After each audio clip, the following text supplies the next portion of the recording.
Et quelques semaines après, je me sens pas bien, je tombe malade, et puis de fil en aiguille, je découvre que je suis pas un petit peu malade, mais que je suis très très malade en fait.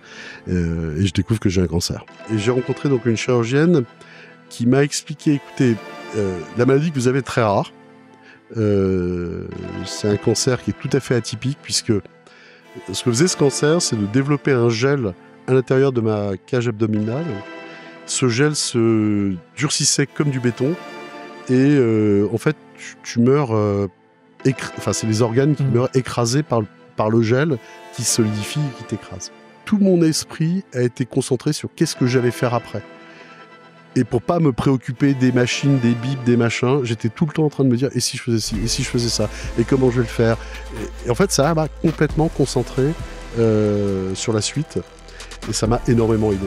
À chaque fois que je sentais sur ce lit d'hôpital en réa où je sentais que ça se passait pas bien, et je me sentais borderline passer du mauvais côté de la barrière, il y a une phrase qui m'est revenue tout le temps par un sergent qui était un ancien légionnaire et qui avait été notre instructeur. Et il répétait tout le temps une phrase de Churchill qui était « Quand tu traverses l'enfer, continue de marcher ».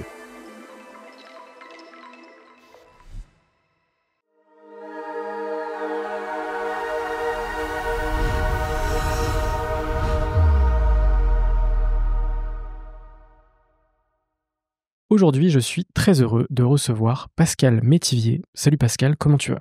Bonjour François, je vais très bien, je te remercie. Je suis très heureux de te recevoir sur ce podcast. Tu es le fondateur et CEO de SecureKeys. C'est le leader européen de l'assistance de perte de clés en 1 heure. On aura l'occasion d'en discuter. Ma première question que je pose sur chacune de mes interviews, c'est dans quel environnement est-ce que tu as grandi? Alors écoute, j'ai grandi dans un environnement tout à fait classique. J'ai un père qui a eu un parcours un peu étonnant, puisqu'il a commencé comme militaire, puis il est devenu joueur de tennis professionnel. Et il a ensuite été directeur commercial d'une grande enseigne de cuisine, pour finir dans les métiers de la bourse. Donc, tu vois, j'ai pu découvrir des tas de choses à travers son expérience, et une mère qui était mère de famille, qui nous a élevés de façon heureuse et agréable. Super. Est-ce que tu te souviens de tes premières passions? Écoute, première passion était d'abord pour le sport, et Le entre autres avec tennis? le tennis. Bon, ça c'est peut-être Ouais. injecté de façon familiale, et puis après beaucoup pour les sports de combat. Je fais beaucoup de judo, et puis après, à travers les années, j'ai fait des tas de sports de combat différents, et j'ai eu une grande passion pour les arts martiaux. Est-ce que tu peux me raconter un peu comment tu as vécu tes études? La première partie de mes études, on va dire, un peu normale, pas une grande passion, pas une grande passion pour l'école. J'ai commencé à vraiment comprendre comment travailler l'année du bac, en fait. Peut-être sous la pression du bac. Et j'ai pris beaucoup de plaisir après dans mes études supérieures. Enfin, voilà, j'ai eu la chance de pouvoir faire des études diverses en France comme à l'étranger. Et ça m'a beaucoup apporté, ça m'a beaucoup ouvert l'esprit sur des tas de choses. Et très vite, à travers mes études qui étaient un peu particulières, puisque j'ai fait mon background, c'est expert comptable commissaire aux comptes. Et j'ai eu la chance pendant mes études d'avoir des opportunités de faire des activités complètement parascolaires, on va appeler parascolaires, entre autres de faire courir des voitures aux 24 heures du Mans, de créer un journal économique où en fait j'ai découvert que j'avais une passion pour l'entrepreneuriat, en fait sans le savoir au départ, mais j'étais très attiré par ça en tout cas. Comme beaucoup, parce qu'on se rend pas compte, qu'on entreprend, enfin le mot entrepreneuriat en fait il arrive bien après. C'est ça. J'imagine que, tu as commencé à créer des choses, des projets et cetera, sans te rendre compte effectivement que c'était de l'entrepreneuriat. Tu peux me parler de ces 1ers projets? Le 1er vrai projet, c'était cette ambition avec quelques amis de classe, quand j'étais étudiant, passionné par l'automobile également, de faire courir des voitures aux 24 heures du Mans. Donc très rapidement, il a fallu, comme tu le dis, sans le savoir entreprendre, il a fallu trouver une écurie de course qui était prête à nous louer des voitures avec l'écurie qui allait, enfin toute l'équipe qui allait avec. Il fallait trouver l'argent et les sponsors pour pouvoir faire courir ces voitures. Et puis de fil en aiguille, on s'est piqué au jeu. La première année, on a fait les 24 heures du Mans. On avait d'ailleurs Paul Belmondo comme pilote, entre autres. Et puis l'année d'après, évidemment, comme ça suffisait pas, on a décidé non pas de faire que les 24 heures du Mans, mais ce qu'on appelait le championnat du monde des sports prototypes. C'était les classes C à l'époque, c'est des Mmh. véhicules de plus de 1200 chevaux. Et c'est comme ça on a commencé à le faire. On a fait le championnat du monde, on est allé au Japon, on est allé en Italie, et donc voilà. Donc c'était la première Mmh. aventure entrepreneuriale, avec toutes les complexités et l'excitation qui va avec, et sans le savoir en fait. Est-ce que tu te souviens de ton premier job, rémunéré? Oui, parfaitement. Je suis parti apprendre l'anglais vers, quand 15-16 ans, aux États-Unis. Et un petit peu par hasard, je me suis vu offrir la possibilité de faire des pizzas. Donc mon premier job rémunéré, c'était de faire la plonge dans une pizzeria à Aux é Chicago. OK, excellent. Heu, Ça m'a tellement plu que j'ai convaincu de me laisser servir en salle, alors je baragouinais l'anglais. Ça m'a tellement plu que l'année d'après, ils m'ont réembauché, ils m'ont demandé de revenir, et la deuxième année, je livrais les pizzas sur une mobylette dans Chicago, un paquet d'années. Ben c'est comme ça que j'ai appris l'anglais en fait, ou Génial. à mieux le parler en tout cas. OK, excellent. C'est très drôle parce que le tout premier invité de Serial a cette même expérience de plonge à Chicago. Ah oui? Ce qui est assez particulier Voilà, donc et assez étonnant. Après tes études, tu as un parcours de commercial? pas exactement. En fait, après mon service militaire, donc j'avais été pré-recruté dans un grand cabinet d'audit, heu, pour faire de la finance et de l'expertise comptable et du commissariat aux comptes. Et j'ai eu la chance finalement, au bout de 15 jours, de m'apercevoir que c'était pas du tout pour moi. J'avais pourtant obtenu, les diplômes, les machins, et j'ai eu une réaction un peu épidermique. Je me suis dit: «Mais OK, le métier est intéressant, mais je serais pas heureux là-dedans». J'ai très vite, et c'est une chance parce que finalement, vaut mieux s'en apercevoir tout de suite que beaucoup C'est plus vrai tard. qu'en 15 jours, c'est quand même rapide, c'est Ah bien. mais je le sentais vraiment en moi, c'est-à-dire que C'est mieux que 10 ans. ouais, je sentais que ça allait pas. Et donc bah, j'ai démissionné, aux grand dames de mon père d'ailleurs, qui me disait: «Mais enfin, expert comptable, commissaire aux comptes, c'est un vrai métier», et donc je me suis vu, bah, dans l'obligation de gagner ma vie, hein, autrement qu'en faisant, ce métier, et donc je cherchais du travail. Et à l'époque, on cherchait du travail dans les annonces, de presse, et l'Express en particulier était le magazine dans lequel beaucoup d'annonces étaient, et j'ai été intrigué par, une annonce où pour un poste de commercial, de vendeur. Mais c'est pas ça qui m'a intrigué. Ce qui m'a intrigué, c'est le logo de l'entreprise, et le logo de l'entreprise, c'était un peu à l'instar de la faucille et du marteau du drapeau, soviétique. C'était présenté à peu près pareil, mais c'était une puce et une clé, croisées l'une contre l'autre, et ça m'a complètement intrigué. Donc j'ai répondu sans trop savoir ce qu'était cette boîte, parce qu'à l'époque, tu sais, il y avait pas internet, Mmh, hein, donc c'est clair. tu faisais comme tu pouvais. Et donc je réponds, j'écris, et puis bon, on me convoque, et je suis très étonné par l'adresse de convocation puisque c'est rue de Rivoli. Qu'est-ce que c'est que ce truc? Et donc je suis reçu, donc sous les arcades, rue de Rivoli, et je passe le porche et je vois un énorme panneau, très à l'ancienne, et c'était marqué Fontaine 1720. Bon, alors je me dis: «Qu'est-ce», vraiment j'étais très très étonné, et je me retrouve, reçu dans le musée de la serrure, en face du Louvre, et là, j'ai un véritable choc. C'est-à-dire que, enfin, j'ai eu 2 chocs successifs. Le premier, c'est qu'ils me reçoivent très bien, et ils me montrent l'histoire de cette société incroyable, fondée en 1720. Heu, M'expliquent que les serrures existent depuis les Égyptiens et les Hébreux, 5000 ans, et on m'explique toute l'histoire de la serrurerie à travers les âges. En allant des choses les plus basiques qui remontent, au temps des Égyptiens, jusqu'à la serrurerie d'art, où plein de grands artistes français ont contribué à forger des serrures. On passe à travers, tout l'épisode de Louis XVI, qui était appelé le roi serrurier. Je le savais, mais je savais pas pourquoi. Et donc, je découvre à travers ça que Louis XVI adorait, forger des serrures avec des maîtres serruriers, et entre autres, avec cette passion de la notion de passe-partout.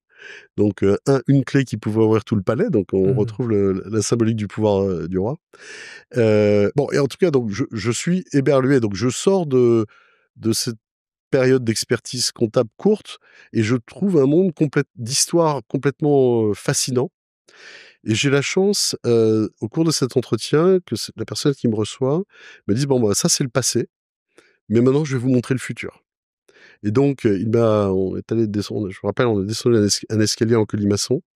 Et là, je suis rentré quasiment dans une salle blanche avec des ingénieurs, et on parle de 1991 ou 92, hein, donc où je vois des ingénieurs qui travaillent sur des cartes électroniques, sur des systèmes d'antennes, et voilà, ils m'expliquent, voilà, ça c'est le futur de ce que va être les serrures, le contrôle d'accès, et hem et donc c'était des ingénieurs de l'école physique-chimie de Paris, qui étaient cornaqués par 2 personnes, qui n'étaient pas encore prix Nobel, mais qui allaient le devenir, qui étaient, Pierre-Gilles de Gennes et Georges Charpak.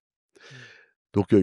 Donc, voilà, en espace de peut-être 2 heures de temps, je venais de passer de -5000 ans à +2000 ou je sais pas, et voilà, et je suis sorti de là, complètement éberlué, en me disant: «Je sais pas ce que je veux faire dans cette boîte, mais je veux faire quelque chose». Et je n'ai pas arrêté de tanner, le directeur commercial qui m'avait reçu en lui disant: «Si, si, il faut que je travaille chez vous». Et lui était assez réticent parce qu'il me dit: «Oui, mais vous avez fait des études supérieures». Alors je sais pas si ça finalement pour faire un simple job de commercial, ça va aller. Et donc finalement je l'ai vraiment tanné, et il m'a dit: «Écoute, OK, mais je vais pas te donner le poste que j'avais prévu pour lequel je recrutais. Voilà le pari». Heu, donc c'était peut-être une semaine après, ce premier entretien. Les bureaux commerciaux étaient du côté de Clichy. Et il me dit: «Voilà un catalogue. Maintenant, tu pars et si tu reviens avec une commande aujourd'hui, je t'embauche». Un bon challenge. Et c'est, tout à fait, intéressant. C'était un monsieur qui est devenu un ami d'ailleurs et qui, était un ancien directeur commercial de chez Rank Xerox. Et donc il m'a vraiment, violenté, et donc et je lui dis: «Mais en fait, j'y connais rien». Il me dit: «Tu te démerdes toi». Voilà, donc j'avais un catalogue épais comme ça, j'ai commencé à regarder dedans. J'y connaissais absolument rien, tu vois? Serrure et clés, c'était pour l'usage de tous les jours. Le reste, j'y connaissais rien. Et donc très naïvement, me voilà sortant de ce bâtiment, ne sachant pas trop quoi faire. Et à l'époque, il y avait des cabines téléphoniques dans la rue. Voilà. Et dans cette, cabine téléphonique, on trouvait des bottins et dont les pages jaunes. Donc je suis allé un peu bêtement dans la première cabine qui était en face du bureau. J'ai ouvert la page, serrurier, et j'ai vu qu'il y en avait plein à un endroit dans Paris, qui était boulevard Richard Lenoir. Alors pourquoi? À l'époque, je savais pas du tout pourquoi. Et me voilà parti en métro, avec mon petit catalogue sous le bras, ne sachant pas trop ce que j'allais faire. Mais je me suis dit: «Si serrurerie, peut-être quelque chose à faire». Et donc sorti du métro, c'est du côté de Bastille, hein, le boulevard, Richard Lenoir. Je rentre dans la première serrure. Alors je vois qu'effectivement la rue en est truffée. Bon, je découvrais après que, en fait, c'était la corporation des serruriers était, à l'époque, je sais pas, ça remontait à quand, mais ils étaient tous coagulés dans ce coin de Paris. Et donc je rentre dans la première serrurerie où je me fais littéralement jeter, mais vraiment jeter. Où le type, il m'a dit de dégager, il m'a demandé si je me foutais pas de sa gueule, en fait. Et vraiment, j'ai rien compris, si ce n'est que j'ai été très, très mal reçu. Donc je me suis présenté, j'ai dit: «Voilà, je suis monsieur Métivier, je travaille pour la société Fontaine». Il m'a dit: «Dehors». Voilà, donc c'était aussi simple que ça. Alors là, bon, je suis allé voir Avant même la première question. Mmh. alors il était occupé, pas très sympathique et pas content de voir cette société, en tout cas. Donc je suis allé voir le suivant qui m'a pas beaucoup mieux reçu. Et puis c'est le troisième qui a été beaucoup plus aimable, qui m'a dit: «Écoute, tu perds ton temps, tu sais pas que vous vendez en direct?» Et donc c'est une société qui avait bypassé depuis des années, le métier des serruriers. Donc ils ne vendaient pas à travers la société des serruriers et qui vendaient en direct, aux particuliers, mais surtout aux grandes entreprises. Et donc il m'a dit: «Mais ça sert à rien ce que tu fais là, tu vas». Donc je me suis sorti de là, enfin du troisième un peu dépité. C'était janvier, il faisait un froid de canard. Je me suis installé à la terrasse d'un café à l'extérieur tellement j'avais chaud. Et j'entendais mon père qui me disait: «Je t'avais dit que expert comptable, commissaire aux comptes, c'était un vrai métier». Donc là, j'étais vraiment encore plus piqué au vif. Et alors, ce que je vais dire après n'a rien de mystique, mais un peu dépité après mon troisième ou quatrième café, je regarde en l'air et je vois, je suis intrigué par, je crois, de l'autre côté du boulevard, peut-être 2 rues derrière, je vois une grue qui tournoie et je me dis: «S'il y a une grue, c'est qu'ils sont en train de construire quelque chose et peut-être qu'ils ont besoin de serrure». Serrure, donc je paye mon café, je cherche la grue, 1 ou 2 rues derrière, je trouve un bâtiment en construction, qui est un immeuble de logement et sur le chantier, il y a des cabanes de chantier, des Algeco et bon, je me dirige vers celle qui a l'air d'être la principale. Je frappe à la porte et là, le truc incroyable se produit. Il y a un type qui ouvre la porte, mais c'est l'archétype du chef de chantier. On peut pas un énorme type costaud comme il est pas envisageable, avec une voix, puissante. Il me fait: «Qu'est-ce que tu veux?» Et je lui dis: «Bah, je viens pour les serrures». Il me dit: «Ah, ça fait 3 semaines qu'on t'attend». Il m'arrache le catalogue des mains, il me dit: «Assieds-toi et note».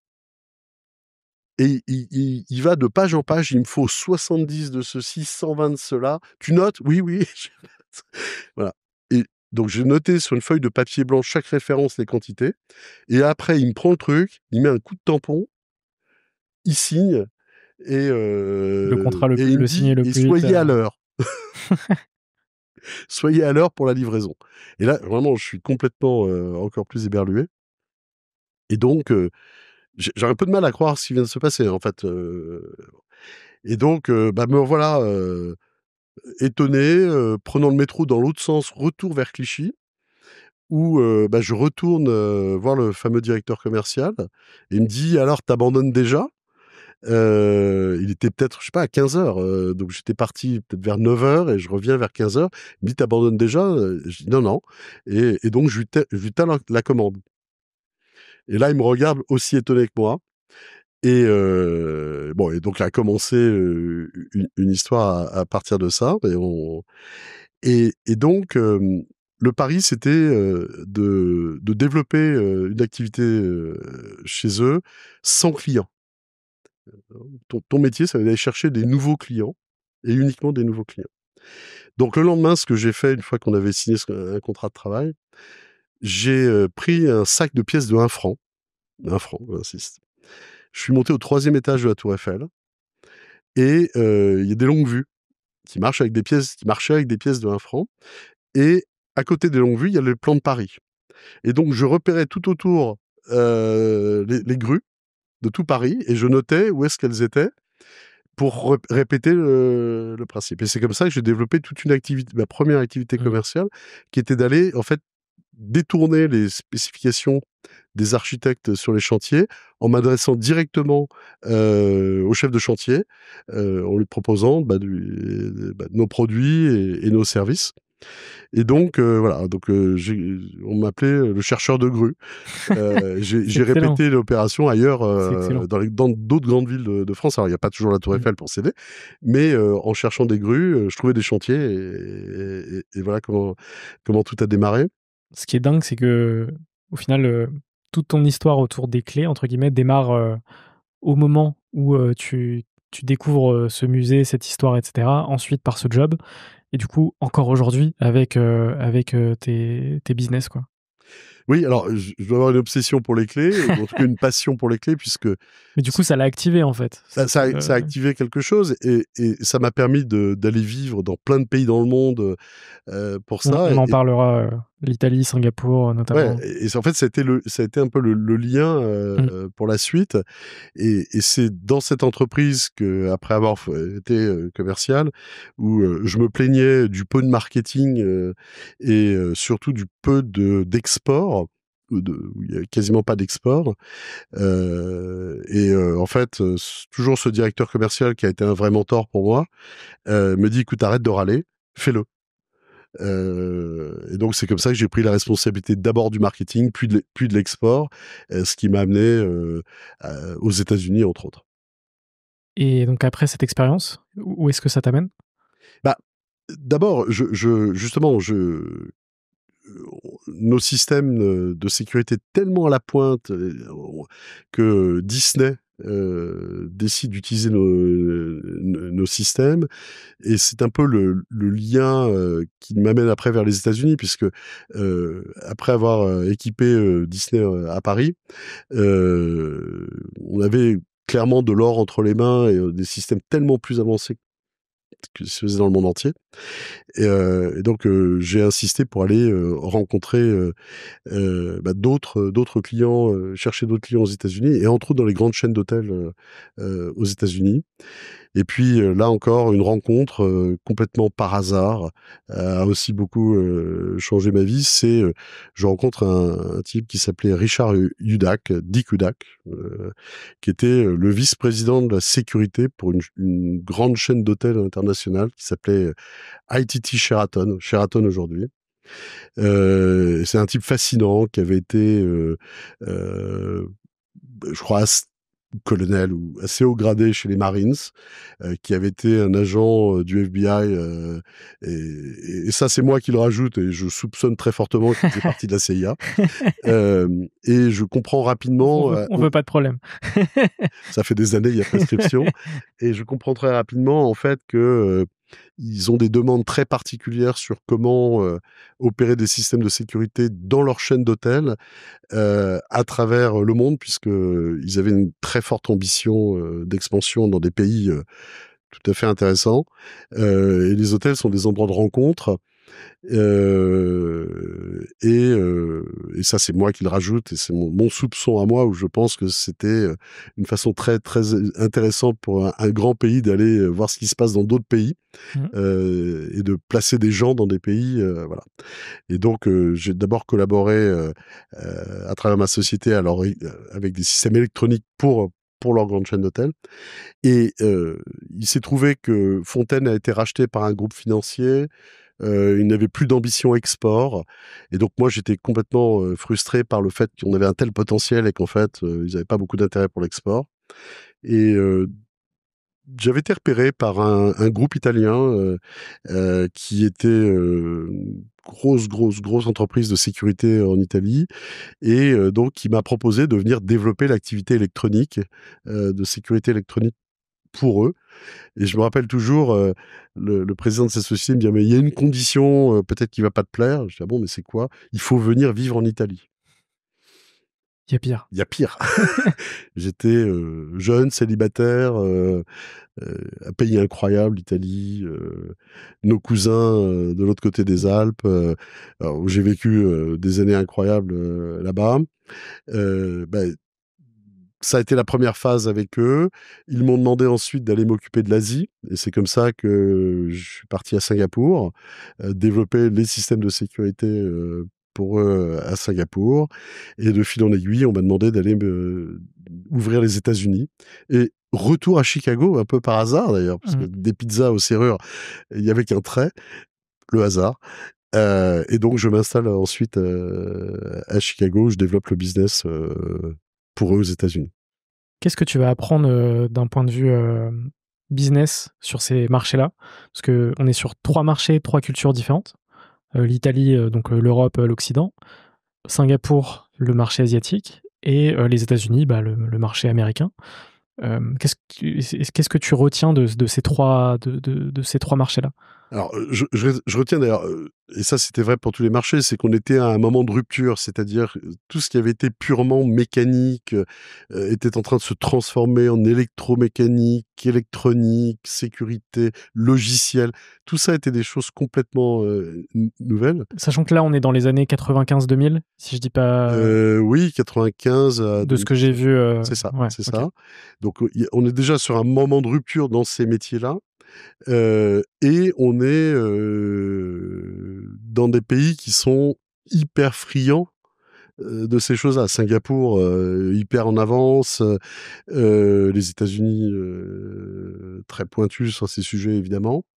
Et je dirais gloire à la France, on découvrait qu'on était, alors d'abord j'avais découvert qu'on était très bon, Ce que j'avais pu apprendre, je continue à le faire évoluer depuis l'Italie, et donc tous ces savoir-faire, même si on était dans des pays qui étaient à la pointe de ce qui était les logiciels ou l'électronique d'une façon générale, le savoir-faire était très très fort, et c'est pour ça que ça fonctionnait plutôt très bien. Sur l'aspect culturel, bon, bah c'est très rapidement des claques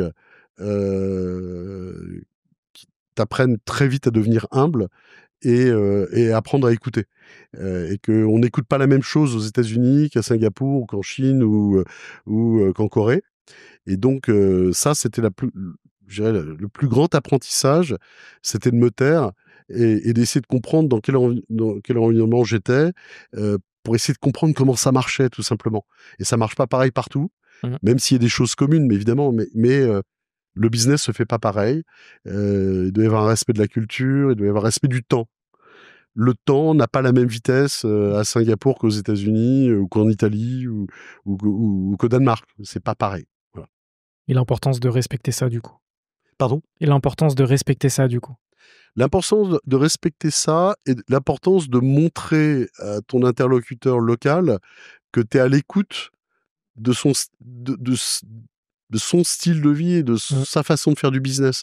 Et que même si tu as des solutions intéressantes qui viennent de l'étranger, tu dois t'adapter à sa façon de faire les choses. On va faire un petit saut dans le temps, pour arriver à Okidokiz, une société que tu as lancée en 2009 et que tu revendras, 9 ans plus tard, à Somfy. Alors, pour te parler d'Okidokis, il faut que je te parle de la première phase. Parce que, en fait, Okidokis n'est que la continuité d'une première phase. C'est qu'en fait, donc, après avoir quitté ce groupe italien, je suis rentré chez le leader mondial des systèmes de sécurité, qui est un groupe coté à la bourse de Stockholm, qui est un groupe suédois qui s'appelle Assa Abloy, qui fait, je crois, 18 milliards d'euros aujourd'hui. Et j'ai d'abord commencé dans des fonctions de fusion-acquisition aux États-Unis, puis après je suis venu m'occuper de la division électronique en Europe, dont j'étais le président. Et quand j'ai eu 40 ans, je voulais depuis longtemps passer le Rubicon et être entrepreneur. Et je m'étais un petit peu trouvé toutes les excuses du monde pour pas le faire. Tu bien payé, t'es dans une boîte qui est en pleine croissance, il y a plein d'opportunités. Mais je me suis retrouvé à un moment de la croisée des chemins où tu te dis: «Si je le fais plus maintenant, je le ferai jamais. Est-ce que tu as envie de regretter ça?» Alors que depuis des années, tu sens que tu as envie de l'être, et cetera. Et je suis arrivé dans un moment de contradiction où je voulais plus être dans cette contradiction, et donc j'ai quitté ce groupe avec une idée en tête quand même, qui était de travailler sur la digitalisation de ce métier. Alors, on est parti du mécanique à l'électronique. Là, on parlait de la digitalisation. Et je sentais pas que je pouvais le faire dans ce groupe, et surtout pas en tant qu'entrepreneur. J'étais une contradiction dans le système. Donc j'ai pris, on va dire, mon courage de demain, et j'ai créé cette première start-up qui, pour faire court, avait inventé une plateforme mondiale qui permettait d'envoyer un droit d'accès sur un téléphone. Je dis portable volontairement, parce que à l'époque, il y avait, je crois, à peine 10% de smartphones, hein, donc on est sur téléphone portable, pour ouvrir quelque chose. Et plus précisément, on avait jeté notre dévolu sur un vertical qui était celui des grandes chaînes d'hôtels internationales que j'avais observé dans le temps, puisque je voyageais partout dans le monde. Et il n'y a rien qui m'horripilait plus d'arriver dans un hôtel pour refaire à chaque fois la fiche de police et faire la queue pour avoir un bout de plastique qui va me servir de clé. Je dis, quel enfer! Et donc, pourquoi on n'envoie pas cette clé sur le téléphone d'un client, et il peut, avec son numéro de chambre inscrit, et donc aller ouvrir sa porte directement avec son téléphone. Donc, c'était ça l'ambition de départ. Et cette première start-up, je l'ai développée en France. Toute la R&D a été faite à Biarritz, et je suis allé voir naturellement le premier opérateur hôtelier français, qui est le groupe Accor, avec lequel j'ai mis presque 3 mois avant d'avoir un rendez-vous, heu, pour m'entendre dire, et c'était en fait un énorme coup de pouce qu'ils m'ont rendu sans le savoir. Je crois, j'exagère à peine le trait, hein. On a dû passer 1 heure, 45 minutes, on m'a expliqué pourquoi ça marcherait jamais. Et un quart d'heure, on m'a dit: «De toute façon, c'est pas grave, on travaillera pas avec une start-up parce que vous comprenez, nous, on est un grand groupe, vous êtes tout petit, ça marchera jamais» et cetera. Il faut se rappeler, ça, c'est 2009. C'était une autre époque par rapport Voilà, ouais. c'est 2009. Mmh. La notion de partenariat entre des grands groupes Ça français et des n'existait startups, pas. ça n'existait pas. Mmh. C'était préhistorique. Exactement. Et donc là, encore une fois, piqué au vif, je me dis: «Soit ils ont raison, mais s'ils ont raison, il faut que je sache vite». Et donc je me vois, quasiment le lendemain prendre un billet d'avion pour les États-Unis et je me dis: «Je vais faire toutes les chaînes d'hôtels aux États-Unis et je vais voir s'il y a un intérêt ou pas». Alors là, j'ai eu un rendez-vous en 1 semaine, pas 3 mois. J'ai été reçu, par les grandes chaînes, l'e l'essentiel d'entre elles m'ont dit: «Écoute, c'est vachement bien, on sait pas très bien ce que ça veut dire pour nous, mais on a envie d'essayer».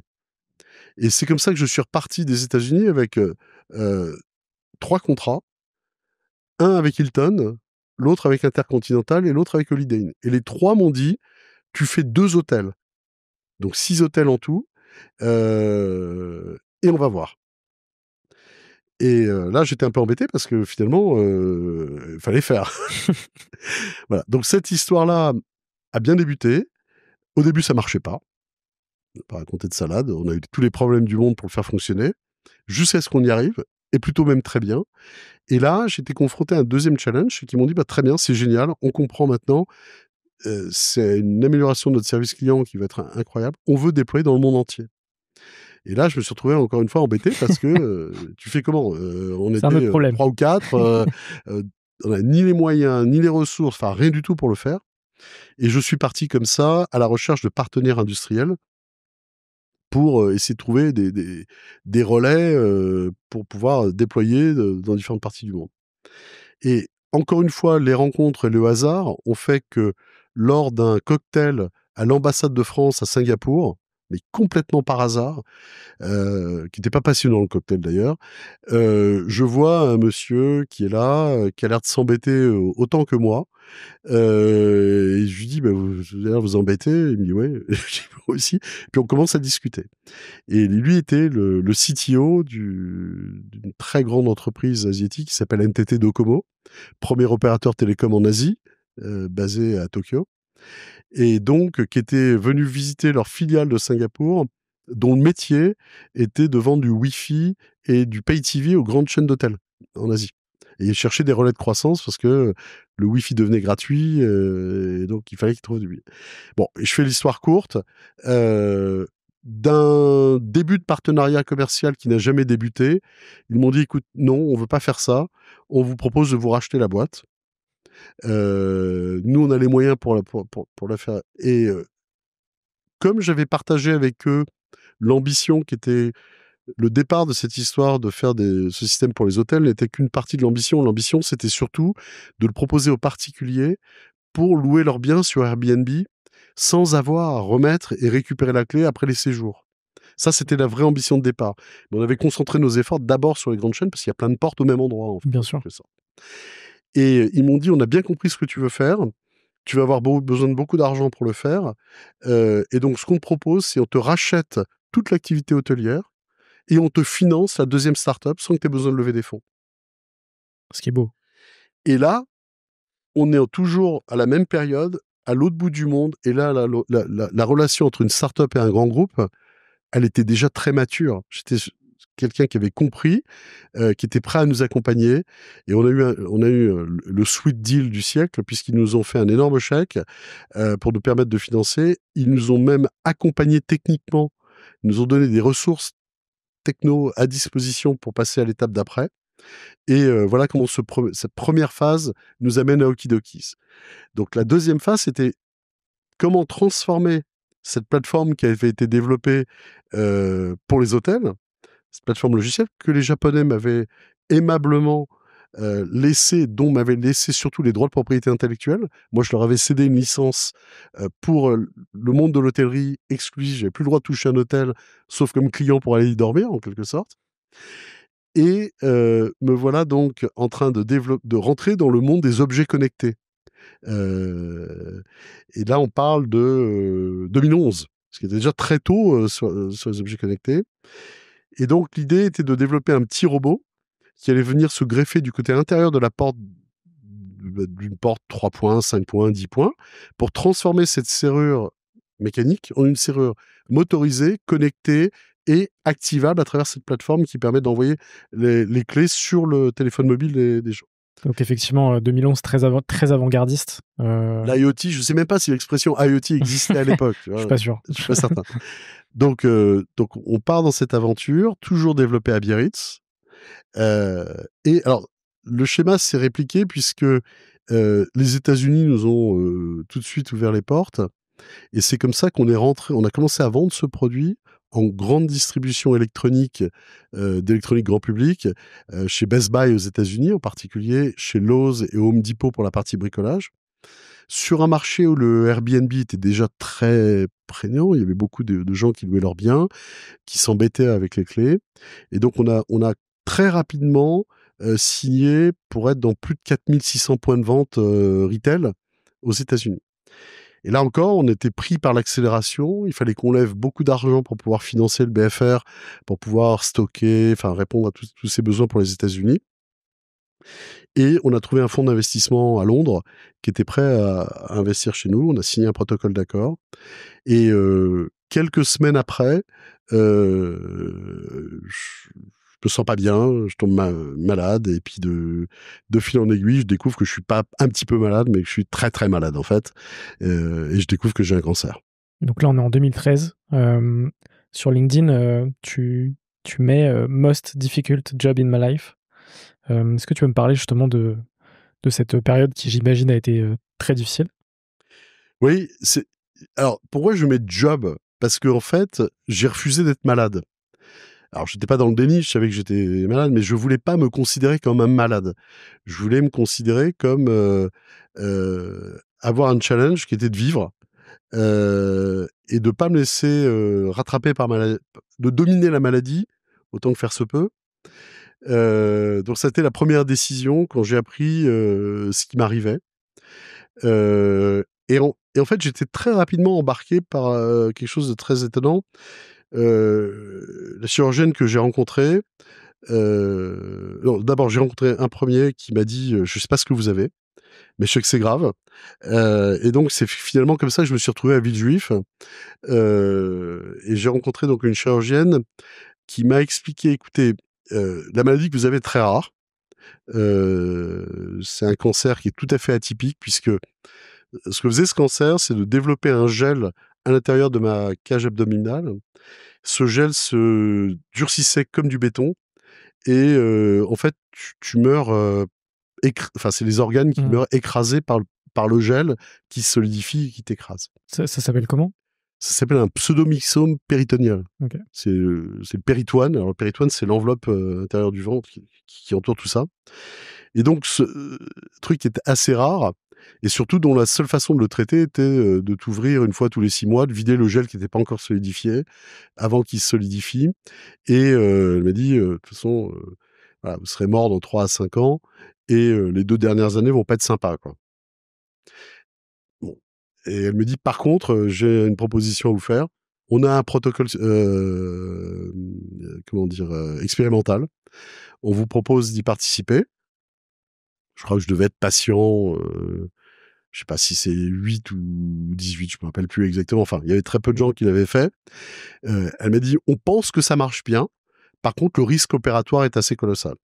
Vous avez quand même, pas mal de chances, d'y rester, Mmh. pendant l'opération, à peu près une chance sur 2.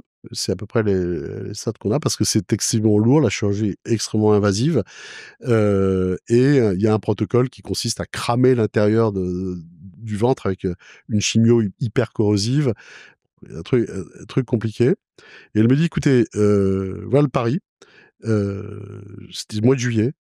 Elle me dit: «Je vous laisse tout le mois d'août pour gagner 5 kilos de masse musculaire, parce que c'est grâce aux muscles que vous pourrez cicatriser. Et donc, faites du sport à outrance, bouffez des protéines à outrance et faites du cardio en plus. Il faut que vous reveniez dans un mois, prêt aux Jeux olympiques». Et donc je suis rentré dans un mode justement, comme ça, de combat en fait, et donc, bah, Dieu merci, ça a fonctionné.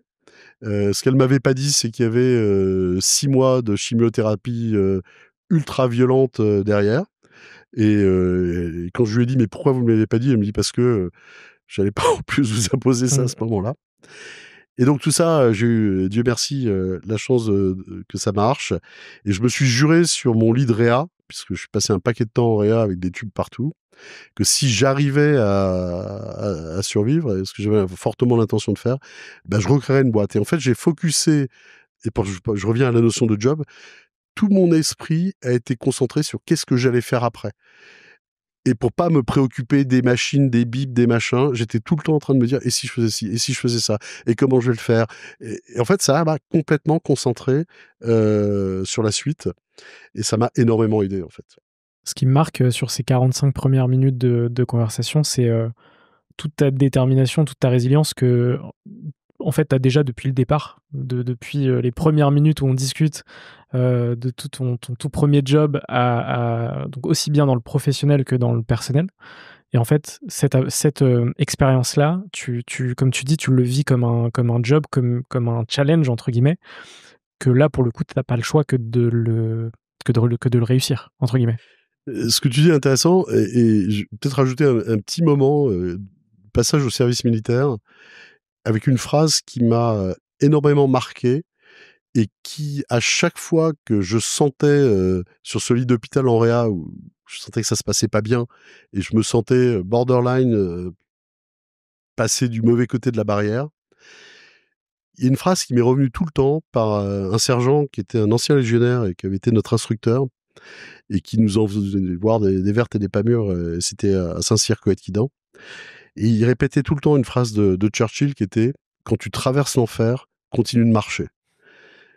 Et, et en fait, à chaque fois que j'ai senti que ça allait mal finir, ça revenait, ça revenait, ça revenait, ça revenait, et ça m'a aidé à tenir.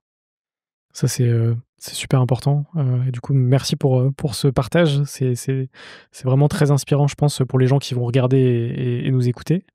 Hem, Quand on t'annonce que tu as vaincu ce cancer, comment tu réagis? En fait, on t'annonce pas vraiment que tu as vaincu ce cancer. On t'annonce que voilà, tu as fini le protocole, et que maintenant tu as encore 10 ans à suivre avec cette histoire-là. Parce que c'est quand tu auras passé les 10 ans après que statistiquement, on pourra Waouh! considérer que tu es à peu près dans la zone de sécurité. OK. Et donc en fait, c'est jamais fini, parce que au départ, c'est on te fait venir tous les 3 mois pour faire un scanner. Bon, ça se passe bien, tous les 6 mois, puis tous les ans. Mais à chaque fois, avant d'aller faire ce scanner, t'es pas très heureux, quoi, hein. Tu te dis, si tu as une épée de Damoclès Ouais. tout au-dessus de la tête. Et donc c'est vraiment au bout de 10 ans que je rencontre ce dernier médecin qui me dit: Donc «Écoutez, je l'année veux plus vous dernière? voir». L'année dernière, du coup? Oui, non, oui, à peu près, Ouais, c'est ouais, ça, c'est ça, ça fait à peu près l'année dernière. ouais. Ouais. Et il me dit: «Bah, c'est bon, je veux plus vous voir, en fait. Bon, vous allez continuer à faire des contrôles, mais vous irez en ville, pour moi, vous êtes vraiment sortis des statistiques, faut faire attention, mais voilà, je suis serein, vous avez pas eu de récidive en 10 ans, vous avez une hygiène de vie parce que c'est important, vous faites du sport, vous continuez à en faire, bon, voilà. Donc ça, c'était le moment de libération, c'est que 10 ans après, en fait. Waouh! C'est Donc que 10 ans après. 10 ans effectivement à te dire: «OK, à tout moment ça peut revenir» entre guillemets. Alors, tu y penses pas tous les jours, hein, Ouais. évidemment. Et d'ailleurs, Tu y faut pas y penses penser, ouais. la veille d'aller faire l'examen. Bien sûr. Et en parallèle de ça, évidemment, tu continues ton aventure entrepreneuriale puisque, voilà, tout ne s'arrête pas. Tu vas vendre du coup Okidokis, à Somfy en 2018. Est-ce que tu peux me parler de cette vente? Ouais, alors, d'abord, je veux les remercier parce qu'ils ont été hyper bienveillants. Je me suis retrouvé dans cette situation où la levée de fonds qu'on devait faire avec le fonds anglais n'a pas pu se faire parce que j'ai été obligé de discloser que j'étais malade. Et puis, je tout s'arrête, hein, Mmh. quand tu dis que tu as un cancer et qu'en plus, il est plutôt même très grave. Donc tout s'est arrêté. Donc là, je devais, et sauver ma peau et sauver la boîte, et je me suis dit: «Tu arriveras pas à faire les 2 en même temps, donc il faut rapidement sauver la boîte pour aller t'occuper de sauver ta peau». Et pour faire une histoire courte, Somfy était un partenaire de distribution. On faisait un produit sous leur marque pour la France. Et je suis allé à leur rencontre. Je remercie d'ailleurs Jean-Guillaume Despature et Marc Westermann à l'époque, qui ont compris la situation, qui ont accepté de faire un deal. C'était intéressant parce que Somfy, la maison connectée, euh, toute la motorisation des maisons, mais le seul point qui leur manquait, c'était la porte et la serrure. Et donc, il y avait beaucoup de sens à faire quelque chose ensemble. Et donc, on a trouvé une solution qui allait permettre à la boîte et aux équipes surtout de rester, de continuer, et moi d'aller me soigner. Mmh. Et avec la promesse que quand j'irai mieux, je viendrai les aider à finir la transition, ce qui a été fait. Voilà, donc ça a été un peu la bouée de sauvetage à un moment où moi je pouvais plus. J'arrivais vraiment physiquement au bout du bout. Et voilà, donc j'étais serein de savoir que la boîte était entre de bonnes mains et allait continuer à progresser. Et du coup, quelques temps plus tard, tu vas recréer une société? Bah, donc je me soigne d'abord, Ouais, hein, je bien me sûr, soigne, mais je on sors en a du parlé. truc et toutes ces idées qui avaient finalement progressé dans ma tête étaient là. J'avais jeté mon dévolu sur une idée. Et puis surtout la forte envie de réinvestir et la forte envie d'être un entrepreneur à nouveau, et une forme de vengeance que je voulais prendre sur la maladie qui m'avait piqué un peu mon succès sur la deuxième start-up, voilà, et d'achever la promesse que je m'étais faite sur ce lit d'hôpital. OK. Et donc c'est Securkeys qui est le nom juridique de la société, même si l'activité qui nous porte aujourd'hui s'appelle SecurClay. Qui est le nom de l'application Oui, qui est le nom de dont l'application, on qui va est le nom parler. français, Ouais, Securkeys étant pour bien sûr. l'internationalisation de Ouais. la marque. Mais pour faire court, l'idée est très simple, c'est que on a tous des clés, on a tous à un moment besoin de faire un double, que ce soit de clés de maison, de bureau, de badge entrée d'immeuble, de télécommande de parking, puis depuis juin les clés de voiture également. Et qu'en fait, tout le monde me disait, c'est un peu la croix et la bannière de refaire des clés. Il y a rien de passionnant. Et je me rappelle de cette phrase, c'est la corvée qu'on repousse de week-end en week-end, parce que c'est pas passionnant. Et le constat était un vieux métier qui existe depuis toujours, d'un côté, un besoin universel qui croît d'année en année, parce que paradoxalement, on nous fait de plus en plus de doubles chaque année, mais mécaniquement, c'est un marché en croissance. Plus il y a de gens, plus il y a besoin de clés. Puis le style de vie moderne, les familles recomposées, les nounous, les femmes de ménage, tout ça, on a besoin de doubles de clés.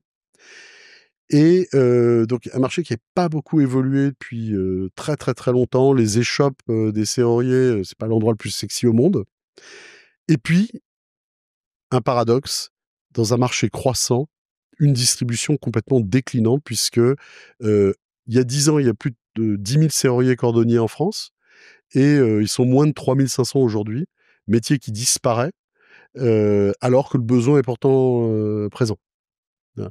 Donc là, il y avait, à mon sens, une opportunité de créer quelque chose de nouveau et de ramener du service là où il n'y en avait plus, dans les villes et villages de France. Il y a de moins en moins de services, de moins en moins de cordonniers serruriers, et pourtant les gens ils ont besoin de faire des doubles de clés. Donc le digital avait cette puissance que j'appelle un peu moi la fracture numérique inversée, c'est de ramener du service là où il y en a plus. De ce que j'ai compris, du coup, donc via l'application qui semble assez simple, à faire fonctionner, donc dispo sur Android, sur Apple, on prend en photo, sa clé ou son badge ou peu importe, mais on prend en photo sa clé et derrière on commande en fait, des Oui, doubles et cetera, le principe est effectivement. Alors, c'est un peu comme la télévision. La télévision, j'appuie sur la télécommande, ça s'allume, j'ai de l'image. C'est très simple pour moi, c'est très compliqué voilà. derrière. Là, c'était posture, client. Donc là, du côté client, c'est très simple, c'est bête comme chou. Je prends une application, tout le monde a un smartphone, tout le monde sait faire une photo. Mmh. Je fais une photo de cette clé, recto verso, et ensuite, c'est une IA qu'on a développée et brevetée qui va venir faire 4 choses spécifiques. La première, c'est d'identifier cette clé parmi plus de 15 000 modèles de clés. À l'instar de la musique avec Shazam, C'est un peu pareil. C'est un peu, ça va trouver la clé, le bon modèle, le type, le fabricant, etc. Ensuite, on va décoder cette clé. C'est comprendre comment les dents ou les trous ont été percés ou taillés pour que cette clé ouvre la porte, in fine, ce qui est un peu l'objectif. On va ensuite corriger l'usure de cette clé. Quand tu fais des clés au coin de la rue, des fois, quand tu arrives à la maison, des fois, elles n'ouvrent pas, ou voire elles accrochent. Et ça, c'est parce que tu es parti d'une clé qui est déjà usée, qui va être reproduite sur une machine qui n'est pas une machine d'usine, qui est une machine du coin de la rue, et surtout sur des ébauches de clés qui sont des clés non taillées, qui sont derrière le serrurier, qui bien souvent sont achetées sur le marché chinois, bas de gamme. D'ailleurs, c'est pour ça que des fois ça casse. Et donc, quand tu cumules toutes les distorsions, tu peux avoir des clés qui fonctionnent pas terribles. Quand elles marchent pas, c'est la bonne nouvelle. Parce que le pire, c'est quand elles accrochent. Parce que quand elles accrochent, alors ça, elles détruisent ta serrure, en fait. Et donc, en corrigeant l'usure des clés, on va être capable justement d'envoyer ces données au fabricant, donc au fabricant de clés ou certains fabricants de serrures, qui va reproduire non pas une copie, mais un quasi nouvel original. Ok. Et c'est pour ça qu'un serrurier a 10 à 12% de taux d'échec à la première ouverture, alors que nous, on est plutôt à 0,6% grâce à ces correctifs apportés par l'IA. Et le dernier traitement de l'IA, c'est de s'assurer de la légalité de cette reproduction. Est-ce que cette clé est libre à la reproduction ou au contraire, est-ce qu'elle requiert des procédures de sécurité toutes particulières parce que ce sont des clés de haute sécurité, brevetées, dont les brevets appartiennent aux usines des fabricants de serrures. Et donc, l'IA va faire le tri et va faire suivre le bon processus de sécurité Wow. au client. Et donc tout ça, à partir du moment où le client prend sa photo, combien de temps il se passe entre le moment où il prend sa photo et le moment où il reçoit ses clés? Donc 80% des cas, la réponse est donnée dans les 3 à 10 secondes dans l'application en direct. Dans 20% des cas, il y a des cas particuliers où nos systèmes doivent communiquer des clés très particulières, où l'usine ne répond pas instantanément. Donc, il y a donc là, ça peut prendre 1 heure, 2 heures, une journée des fois, selon la rapidité de réponse de l'usine. Mais dans la majorité des cas, c'est quasiment instantané. Et après, le délai de livraison? Alors, ça dépend des clés. Les clés toutes simples ou les badges d'entrée d'immeuble, si tu commandes avant 10h le matin, elles sont expédiées à 16h aujourd'hui. Ok. Donc ensuite, la poste fait son travail. Et puis, les clés de très haute sécurité qui peuvent prendre entre 1 semaine, des fois 3 semaines pour les obtenir, généralement, on va beaucoup plus vite parce que, on va être connecté, directement aux usines des fabricants et on va bypasser beaucoup d'étapes. Et puis évidemment, il y a une grosse étape de sécurisation de tout ça puisque, en France, comme partout en Europe, il y a une recrudescence énorme des cambriolages sans effraction dont la majorité des cas sont le fruit de fraude à la reproduction de clés. Et pour nous, il n'était pas envisageable de faire un service qui n'était pas à des années-lumière en matière de sécurité. D'abord, c'était une volonté. Et puis, ça nous était un peu imposé également parce qu'il se trouve qu'on a 2 grandes compagnies d'assurance à notre capital, à travers leurs fonds d'investissement, qui sont Matmut et la Maïf, pour qui il était indispensable de cranter 10 fois plus en matière de sécurité que ce qui se faisait actuellement. Et donc, on a, c'est notre 2e brevet, inventé une solution qui permet de sécuriser tout le monde de la façon suivante. Le service est complètement anonyme. C'est-à-dire qu'on ne te demande jamais de décliner ni ton identité, ni ton adresse, ni ce que la clé est censée ouvrir. Ok. Et donc ça, c'est très important parce que finalement, si on va... Tout peut se faire hacker, mais il y a une chose qu'on ne peut pas hacker, on ne peut pas piquer des informations que tu n'as pas. C'est aussi bête que ça. C'est vrai. Donc, en ne demandant pas ces informations à nos clients, déjà, on n'a pas ces infos. La livraison et alors le paiement est anonymisé. Donc, pour payer, j'envoie un token à la banque, tu payes la banque me renvoie le token, je ne sais pas qui tu es. Je ne sais pas qui tu es. Et la livraison ne se fait évidemment pas dans ta boîte aux lettres.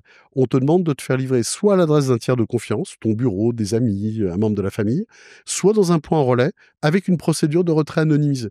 Donc, toute la chaîne est anonyme. Donc ça, c'était déjà une première évolution. L'anonymat est fantastique parce qu'il protège nos clients, mais quelqu'un de mal intentionné pourrait se cacher derrière cet anonymat pour faire une photo de tes clés.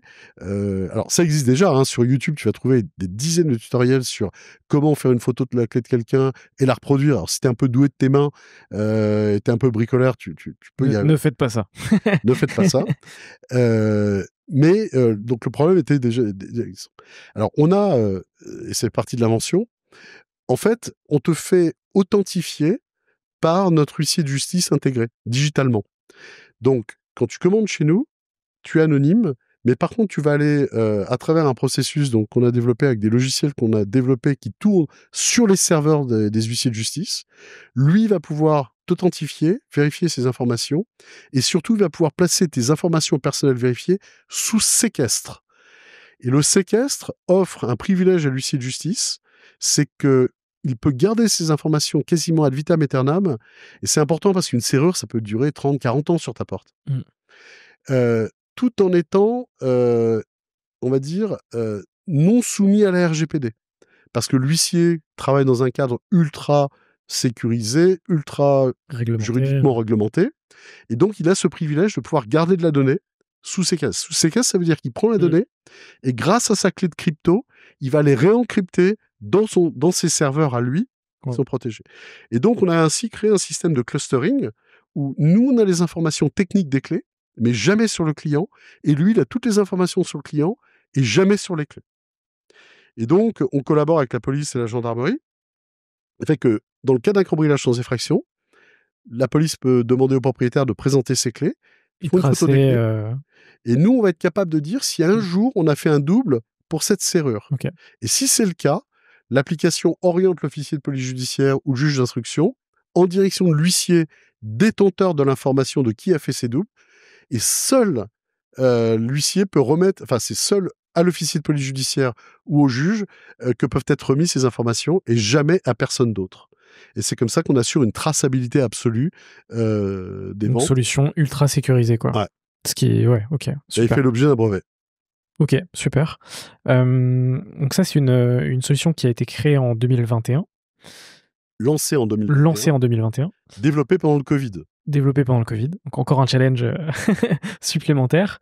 Il y a quelques semaines, tu es passé sur Qui veut être mon associé? Mmh. Alors en diffusion, parce que j'imagine quand tu es passé sur l'émission, c'était l'année dernière, courant d'année dernière?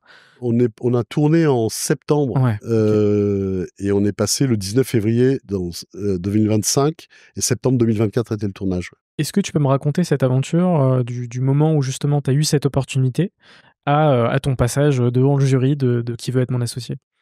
Voilà, alors l'aventure commence par un coup de fil, d'une journaliste, que j'avais rencontrée sur BFM, qui travaillait maintenant pour M6 et donc pour l'émission, Qui va être mon associé, et bon, elle me dit: «J'ai vu que vous faisiez une levée de fonds, est-ce que ça vous dit de candidater, pour l'émission?» Bon, je dis: «Bah, pourquoi pas?» Moi, j'y voyais une opportunité de se faire connaître auprès du grand public, et c'était tout à fait opportun pour nous. Tu avais déjà vu l'émission ou pas? Oui, alors je connaissais bien l'émission déjà de l'époque, des États-Unis, qui s'appelle Shark Tank, Mmh. et qui a toujours impressionné. Je suivais l'émission, que je trouve d'utilité publique, parce que quelle éducation, sur l'entrepreneuriat, enfin, Mmh. c'est juste incroyable. Même si, ça peut être violent, hein, c'est pas toujours, fun. L'entrepreneuriat est violent de toute façon. Exactement.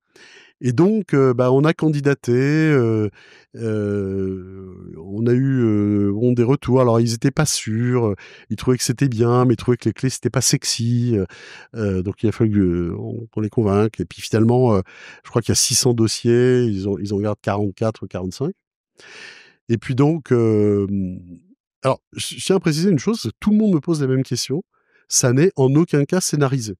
Mmh. Il y a 0% de ça. On se présente un jour, au studio, et puis on dit: «Voilà, tu vas rentrer sur le plateau quand la lumière s'allume. Il y a une croix, tu te mets sur la croix, et tu as 1 minute 30 pour raconter, ce que tu fais». Et alors, ce qu'on voit mal, c'est qu'en fait, le jeu de questions-réponses dure 1 heure et demie, en fait. Et tout ça est condensé dans un montage, évidemment, qui dure peut-être un quart d'heure. Voilà. Mais c'est intense. Et puis, ce sont des entrepreneurs aiguisés, habitués, qui posent les bonnes questions. Il y en a 5 d'un coup qui posent des questions dans tous les sens, donc c'est challengeant. Mais c'était une vraie expérience, une vraie opportunité de se faire challenger par des vrais entrepreneurs qui ont ça dans le sang, quoi, Mmh. et qui posent de très très bonnes questions. Et tu es reparti avec, plusieurs investisseurs? Oui, on a eu la chance d'avoir 4 offres d'investissement, une d'Éric Larchevêque, qui était très honorante d'ailleurs, parce que c'est un type incroyable. Et puis, il y avait 3. Alors, en fait, quand tu arrives sur le plateau, tu sais pas à qui tu vas parler. Oui, puisque ça change. Et puis moi, j'ai vu 2 que je connaissais, donc Kelly Masson et Bien sûr, Eric qui étaient, des saisons précédentes, et trois je ne savais absolument qui pas était qui ils nouveau. étaient. Je savais pas du tout qui ils étaient. Et plus ça allait, plus je voyais leurs yeux à eux briller. On sentait qu'ils avaient envie, que c'était les nouveaux de la saison, et ils étaient bienveillants, et ils voulaient participer, aider, etc. Et c'est ce qui m'a convaincu finalement de partir avec les 3 nouveaux. Donc Jean-Michel Caram, Juliane Jacob et Alice Labouze. Et donc voilà, le deal s'est fait. Et puis depuis, on a des séances de travail. Euh, ils sont, ils te filent des coups d'éperon dans les flancs, mérités, et te rouvrent des perspectives que tu avais peut-être fermées parce que tu es dans l'opérationnel tous les jours. Et c'est super intéressant. C'est vraiment une grosse valeur ajoutée. Et quand ça a été diffusé, est-ce que tu as ressenti, des retombées? Ah oui, on a ressenti très fortement les retombées, et nos serveurs aussi d'ailleurs. Ils étaient prêts pour ça?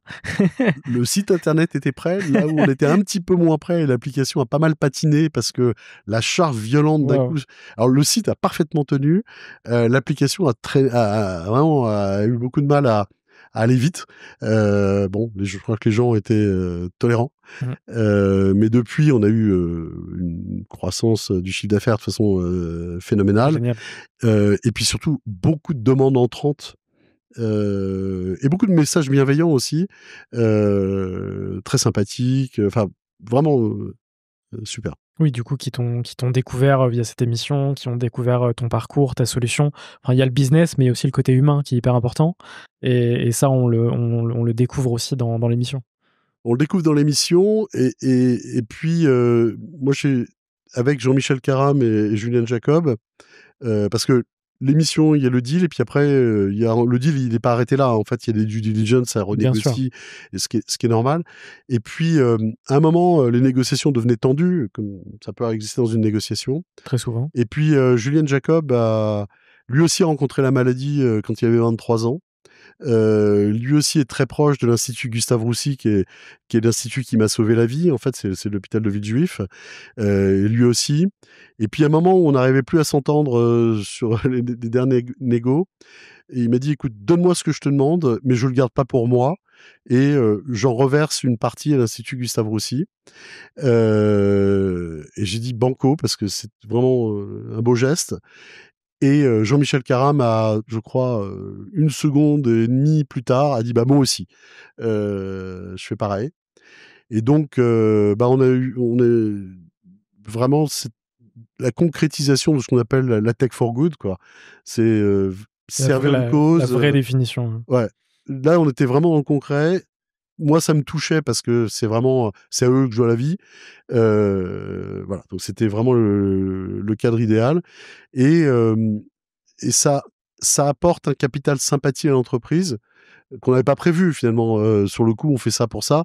Et il y a beaucoup de gens qui nous remercient de de porter le mouvement, en fait. C'est important. Et ça vient un peu des États-Unis. Et Juliane, qui a fait un succès incroyable avec la société Wincore dans les jouets aux États-Unis, qui a vécu à Los Angeles pendant je sais pas combien d'années. Moi, j'ai vécu 10 ans aux États-Unis. Et la notion de rendre à la communauté est quelque chose qui est beaucoup plus forte aux États-Unis qu'elle n'est ancrée dans la culture ici en Europe Mmh. et en France. Et je pense que c'est bien c'est un bon côté de la culture américaine de savoir redonner à la communauté. Et là, c'était l'occasion de l'illustrer. Et c'est quoi les objectifs futurs pour SecureClay dans les prochains mois, les prochaines années? Bah, la croissance de SecureClay, elle passe aujourd'hui par un axe stratégique qui est d'abord de continuer à se faire connaître, mais surtout, ce qu'on a lancé en juin 2024, c'est les clés électroniques de voiture qui sont en fait le dernier maillon de la chaîne de l'offre. Puisque notre offre, c'est de pouvoir reproduire tout ce que vous avez sur votre porte-clés en un seul point. Et les clés électroniques de voiture sont particulièrement complexes, parce qu'il y a de l'électronique, parce qu'il y a des tas de choses. Et donc ça, c'est 1 an de R&D pour y arriver. C'est des process complètement réinventés, une promesse très forte qui est de te proposer ta clé de voiture à 50% du prix qui est fait en concession, de te la faire en 48 heures au lieu de te la faire en 3 semaines ou 4 semaines en concession. Et c'est aussi quelque chose qu'on lance maintenant qui est complètement révolutionnaire.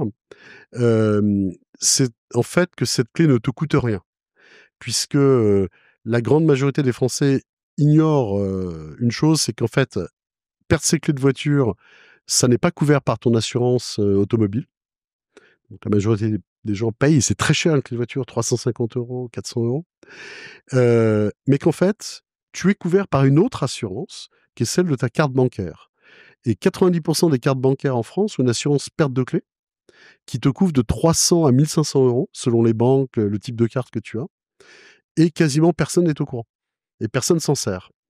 Et donc, ce que nous avons développé, c'est un service d'accompagnement qui te permet, au moment d'acheter, de tester tes cartes bancaires pour voir laquelle te couvre le mieux. Wow. Ça t'explique toute la procédure qu'il va falloir suivre selon l'assurance et le type de carte que tu as. Et on t'accompagne, c'est-à-dire que si tu as fait tout comme il faut, si ça prend du temps avec ton assurance pour qu'elle rembourse, on comprend pour certains 300-400 €, c'est de l'argent et ça peut être très embêtant, dans un budget. Et donc nous, on peut t'avancer, jusqu'à 300 €, en attendant que la compagnie te rembourse et que toi tu nous rembourses évidemment, après. OK. Et donc on t'accompagne, tout le long, pour que tout se passe bien et que tu fasses les choses dans les formes. On te fait même ta facture, dans les formes exactes qui est attendues par la compagnie d'assurance pour que toute cette, travail administratif se fasse, dans la douceur. Donc ça permet de compléter, finalement ce que tu as pu dire, sur les dernières minutes, enfin, on est vraiment sur une offre ultra globale et il y a pas que, enfin, il y a pas que ce qu'on a dit au début, quoi. Oui, c'est vraiment un service. Mmh. L'idée, c'est de t'accompagner dans la sécurité, dans la simplicité d'acquisition de la clé en faisant la photo, mais de t'accompagner jusqu'au bout et dans les conditions économiques je pense les plus favorables au Ouais. monde, puisque c'est un petit peu le modèle à la Carglass, hein, où tu sais, pour ton pare-brise, il s'occupe de tout. Bah, nous, c'est un petit peu notre mantra, c'est de faire comme Carglass, au moins aussi bien que Carglass, si possible, voire mieux. Mais en tout cas, déjà, d'essayer OK. de reproduire ce modèle. On va pouvoir passer à la dernière partie de notre échange, avec, quelques petites questions. Évidemment, à chaque fois, tu as le temps d'y répondre. La première, c'est qu'est-ce qui est le plus important selon toi dans l'entrepreneuriat, dans le fait d'entreprendre? Je dirais, il y a 2 choses qui sont importantes. La première, c'est pas de se poser les 50 000 questions de pourquoi, qu'est-ce qui fait que ça va pas marcher? Mais de se dire: «Est-ce qu'il y a suffisamment de bonnes raisons pour que ça marche?» Et qu'ensuite je vais rencontrer des problèmes, mais je vais les gérer au fil de l'eau. Parce que, bien souvent, on se met tellement de barrières mentales dans la tête, du coup, on n'y va jamais. Donc ça, c'est la première chose. Et la deuxième chose, c'est la résilience.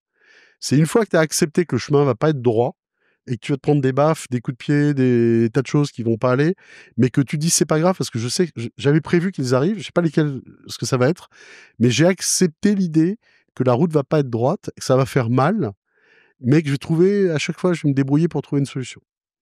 Et une fois que tu l'as accepté, je dis pas que c'est agréable, hein, ça fait mal et cetera. Donc la première startup, tu tu prends les coups, tu prends les cicatrices et tu avances. La deuxième, tu te dis: «Tiens, c'est au moins aussi dur que ce que j'ai déjà vécu les dernières fois. On s'en est bien sortis, on va y arriver». Et puis la troisième, tu te dis: «Bon, c'est quand la prochaine?» Parce que c'est un chemin qui s'arrête jamais. Mais le fait d'être résilient et de pouvoir transmettre cette résilience aux équipes qui sont pas, elles, forcément habituées à rencontrer autant d'obstacles, autant de coups. Et donc, quand toi, tu te montres serein par rapport aux difficultés, bah, tout le monde ressent cette sérénité dans l'équipe. Et quand tu partages avec eux d'expériences passées, ça les booste sur le fait que, ouais, on ne sait pas comment on va faire là, mais on va y arriver. On va trouver une solution d'une façon ou d'une autre. Et donc, je dirais que c'est les deux trucs les plus importants, à mon sens. Mmh. C'est d'accepter ça et puis d'accepter la douleur qui va avec. Ouais. De toute façon, sur la résilience, enfin, j'en parlais dans le podcast. Je disais que c'était l'une des caractéristiques qui représentait ton parcours, outre la détermination, outre plein d'autres caractéristiques. Mais c'est vrai que détermination, résilience, je pense que ça colle bien avec ton histoire. La deuxième question, c'est qu'est-ce qui t'énerve le plus aujourd'hui dans l'entrepreneuriat en France? C'est qu'en France, on a de merveilleux entrepreneurs, qu'on a quand même gardé un esprit combattant, et peut-être tout ça nous revient de Vercingétorix en passant par Napoléon et l'esprit guerrier, au sens positif du terme français, il est toujours là.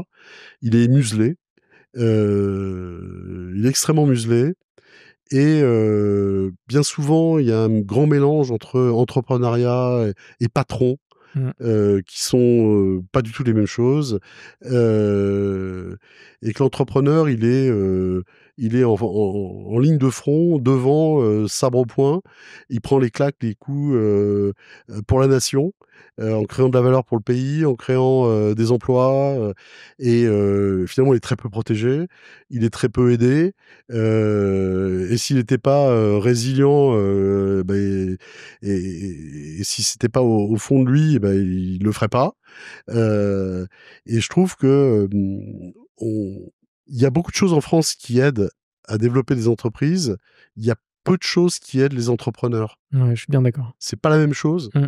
et c'est pas le côté, administratif dont on parle, c'est Non. plutôt, de valoriser, ce qui est fait, de coaguler les savoirs, on n'est pas dans un écosystème comme aux États-Unis encore. Mmh. L'écosystème américain que j'ai bien connu, il est beaucoup plus fluide et les étapes, entre les étapes de croissance d'une entreprise, elles sont fléchées. Il y a toutes les étapes, tout l'écosystème, t'amène au succès. Et en France, il y a encore beaucoup trop de gaps, trop de choses trappes, trop de problèmes, alors que, toute l'énergie de la nation devrait être, autour des entrepreneurs pour les aider à créer de la valeur et créer des emplois et créer de la valeur pour le pays et c'est pas le cas. Je pense que ça fait partie des vrais sujets, qui pourront permettre de «relever le pays» entre guillemets, dans les prochains mois et les prochaines années. Ah oui, C'est pour ça que c'est important d'en parler, tu vois? Comment ton entourage vit ton aventure? ma femme est une entrepreneuse et avec un succès et un talent absolument incroyable et donc je pense que, parce qu'elle sait ce que c'est et je sais ce qu'elle fait et inversement, ça va. C'est plus facile.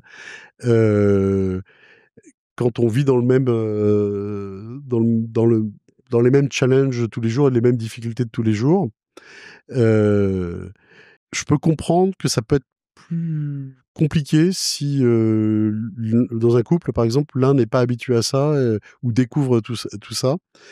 Donc l'entrepreneuriat, ça vient aussi avec je connais des tas de gens qui ont des histoires de famille, qui sont pas allées dans le bon sens parce que la boîte devenait tellement prégnante que, bah, tu oublies, d'autres choses. Donc ça, il y a un côté, il faut être vigilant, vraiment autour de ça. Hem, je sais pas ce que les enfants, retiennent encore de tout ça. J'ai 3 filles, bon qui étudient, donc je sais pas ce qui en ressortira. Tu pourras leur poser la question. Heu, ouais, elles ont vu papa à la télé. Ça, c'est Voilà. bien. Qu'est-ce que tu fais pour aller mieux? En fait, je je dirais de façon, presque prophylactique, je fais beaucoup de sport. Je continue à faire beaucoup de boxe, de Krav Maga. C'est mes 2 Mmh. passions, actuelles, beaucoup d'entraînement. Et ça, je crois que c'est d'ailleurs la meilleure des choses parce que pour faire sortir cette Ouais. pression, il faut que ça sorte quelque part. Mmh. Heu Après, je fais des choses toutes bêtes, hein. Je me balade avec mon chien, ce qui me permet C'est clair. de courir avec mon chien, de me vider la tête, mais ça fait Ouais. partie partie de la chose. Je prends pas assez de vacances, ça c'est pas bien. Mmh. Là, je me force, je vais en prendre. Quand vraiment tu as un coup de mou parce que tu es en face d'une difficulté, et cetera, le 1er réflexe, c'est d'aller se dire: «Bon, OK, c'est pas la première fois, rappelle-toi ceci». Et puis, aussi, je me suis entouré d'une équipe, qui est très forte, qui est très bonne. J'ai la chance d'avoir un conseil d'administration avec des savoirs différents. Hem, j'ai peut-être beaucoup évolué là-dessus. C'est-à-dire que quand j'ai des difficultés, je le dis, complètement, et j'essaie d'aller trouver quelqu'un pour m'aider. Peut-être que dans la première start-up, je voulais tout faire moi-même, et montrer que j'étais invincible. Maintenant, j'ai compris qu'en fait, quelqu'un avait, sans mauvais jeu de mots, la clé, pour moi, d'une expérience, ailleurs. Et en fait, à chaque fois que j'étais dans une difficulté, où j'ai eu une opportunité, mais je savais pas comment vraiment la tacler, c'est souvent un de mes actionnaires, ou quelqu'un de l'équipe qui a amené, le petit truc qui fait la différence. Et donc ça, c'est plus, l'écoute, Ouais. qu'autre chose. Il me reste 2 petites questions. Est-ce que tu as une ou un entrepreneur à me conseiller pour un futur épisode? Déjà, je peux te recommander, mes 2 nouveaux associés, donc Juliane Jacob et Jean-Michel Caram, qui sont, absolument, incroyables. Heu, Également, ma femme, Karine Corral, qui a créé, à 18 ou 19 ans, une société qui s'appelle Sporelec, qui est, je sais pas si tu vois ce que c'est le leader mondial des appareils qui te font des abdos allongés sur ton OK. canapé. Ah, je vois très bien, ouais. Qu'elle a créé, je crois à 19 ans, alors qu'il y avait pas le bac, qu'elle a introduit en bourse, Excellent. qu'elle a fait un succès incroyable, qu'elle a quitté, à un moment dans sa vie, qu'elle a revendu. Elle a été mal gérée par la suite par les gens qui l'avaient récupérée, et elle l'a racheté. Mmh.